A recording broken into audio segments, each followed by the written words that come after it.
My dad served in the U.S. Air Force in the 50s, right out of high school. He was a radio man, and he served aboard a Grumman Albatross, an amphibious plane usually doing rescue missions out of Puerto Rico. And a lot of times he'd end up in the Bermuda Triangle, but never knew it. Part of his job was to receive and send messages in Morse code, and he would often tap out messages on the kitchen table with his finger, and we were always mystified, like, oh, what's Dad's speaking in some sort of weird language.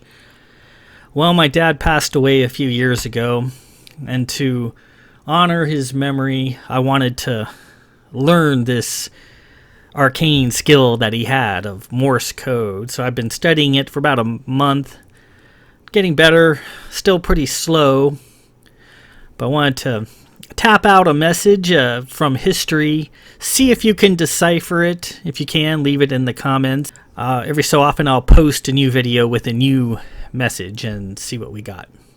Anyways, here's to you, Dad.